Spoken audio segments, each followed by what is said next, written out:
Hello class, how are you? Here Shilpi Sani from Suraj School Bhiwadi PGT English. Today we'll start our poem from our book First Flight. Clear? And that is poem number 7, Animals by Walt Whitman. This poem has been taken from Song of Myself in Leaves of Grass. Clear? Now we'll talk about the theme, the central idea of this poem. In the poem, Animals, the poet Walt Whitman praises animals for being better than human beings and for possessing all such qualities that humans lack or have forgotten.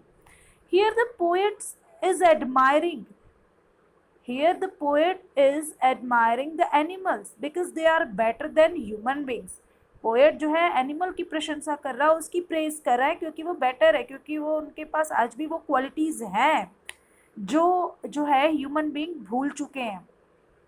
The humans have forgotten all the qualities which still all the animals have. Clear class? The poet wants to live among animals and experience a life where no one complains and where they are free of sins and sorrow.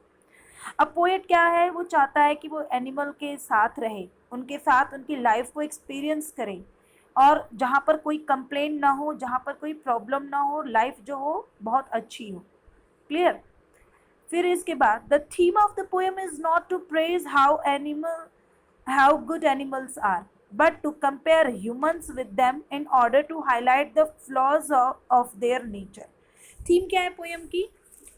Theme ये है कि poet जो है ना वो animal की praise नहीं कर रहा है, जबकि वो कंपेयर कर रहा है ह्यूमन बीइंग से और हाईलाइट कर रहा है कि जो तुम्हारे मतलब ह्यूमन बीइंग के नेचर में जो भी नेगेटिविटी आई है, जो भी नेगेटिव चीज़ें आई हैं उसके बारे में बता रहा है, और ह्यूमन बीइंग के अंदर जो भी कैरेक्टर में जो भी फ्लॉज है उनके बारे में बता रहा है. Clear? The poet believes that probably a very long time ago human possessed all the qualities but they have lost them now. और पोएट का ये भी विश्वास है कि हो सकता है बहुत समय पहले जो है मनुष्य के अंदर ये सारी क्वालिटीज हैं थी जो आज एनिमल्स के पास है, लेकिन अब वो खो चुका है. The human being also had all the qualities in past time, but now he has forgotten all the qualities. Clear class? Here, this is the theme of the poem. Now we'll start our poem.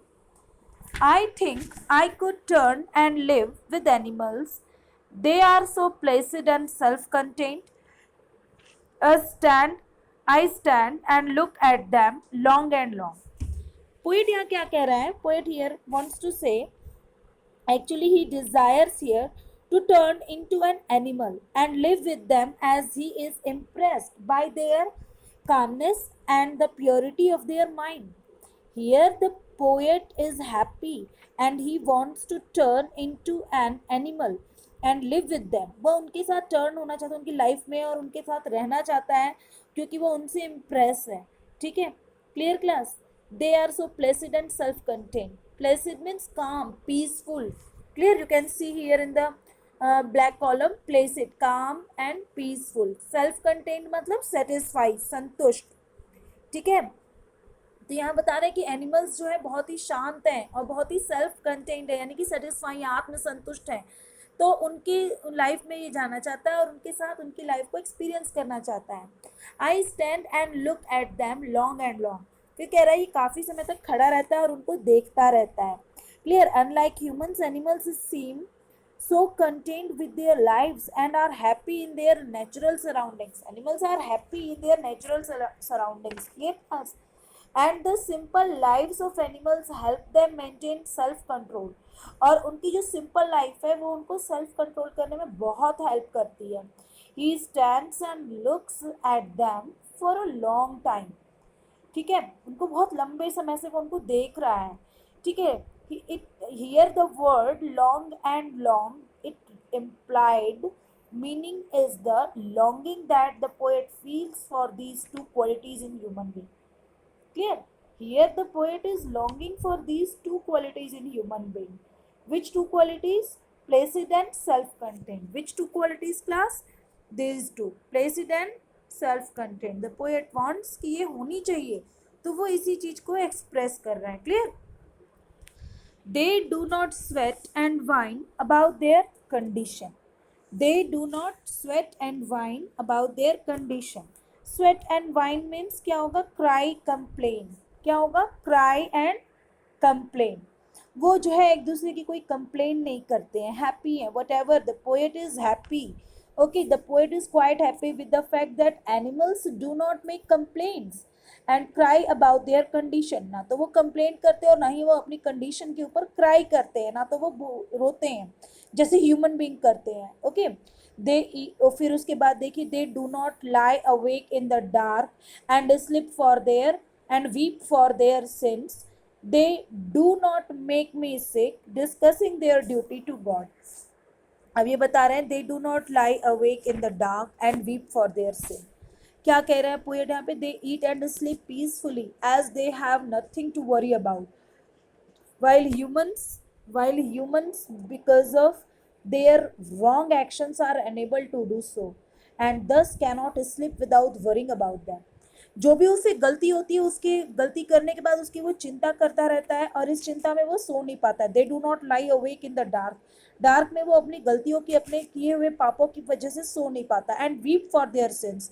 Since माने क्या होता है? पाप, कोई गलती की हुई है जो हमने. सिन मीन्स जो mistake committed by human being. Clear? तो उसकी वजह से ये सो नहीं पाते हैं. कौन? Human beings. Clear class? While human because of their wrong action are unable to do so and thus cannot sleep without worrying about them. नहीं सो पाते, वो उन्हीं के बारे में सोचते रहते हैं. Clear? they do not make me sick discussing their duty to God. और फिर उसके बाद ये कह रहे हैं एनिमल्स जो है वो मेरे को अपनी ड्यूटीज गॉड के प्रति जो भी है उसके बारे में डिस्कस करके मुझे परेशान नहीं करते. Humans even after committing since talk about God and rightness. Human क्या करते हैं? गलतियां करते हैं, फिर भगवान के बारे में बात करते हैं. While animals are simple creature and they do not need to worry about praying to God. और वो सिंपल क्रिएचर, वो इन सब चीज़ों में नहीं पड़ते, वो अपना जो है अपना काम प्रॉपर तरीके से करते हैं, सिंपल लाइफ जीते हैं. The poet here means that since animals are so pure they do not pray to God for forgiveness और ask God to fulfil their desire like humans.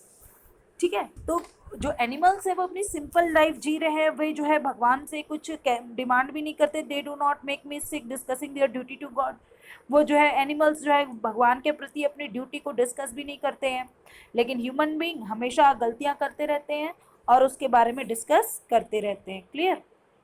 Not one is dissatisfied, not one is demented with the mania of owning things, not one kneels to another nor to his kind that lived thousands of years ago.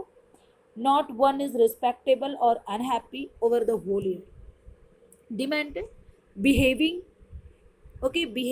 irrationally due to anger, excitement. ठीक से behave नहीं करना. Mania means craze, पागलपन. Nails means to go down by bending the knees. ठीक है, अपने knees पे आना. Clear? तो अब ये यहाँ पर क्या कह रहे हैं? ये कह रहे हैं animals do not possess material like humans and they are happy and satisfied. Not one is dissatisfied, यानी कि एनिमल्स में कोई भी ऐसा नहीं है जो डिससेटिस्फाई हो. Not one is demented with the mania of owning things. Mania craze, पागलपन. तो किसी के पास चीज़ों को जो है इकट्ठा करने का या ये कहने का कि ये मेरा है, इस तरीके का पागलपन भी नहीं है. कोई भी एनिमल जो है, कोई भी जानवर इस तरीके का इरेशनल बिहेवियर नहीं शो करता है. Clear? Animal do not poses material things like human being.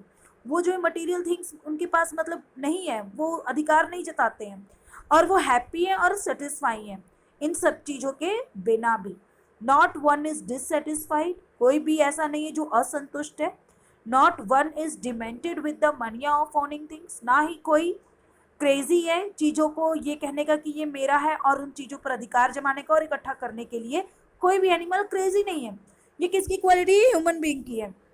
वो हमेशा डिससेटिस्फाई रहते हैं और चीज़ों के ऊपर अपना अधिकार जताने के लिए क्रेजी होते हैं. Clear? Not one kneels to another nor to his kind that. फिर ये कह रहे हैं The desire to own things has been called madness by the poet. We have discussed animals are free from the habit of preying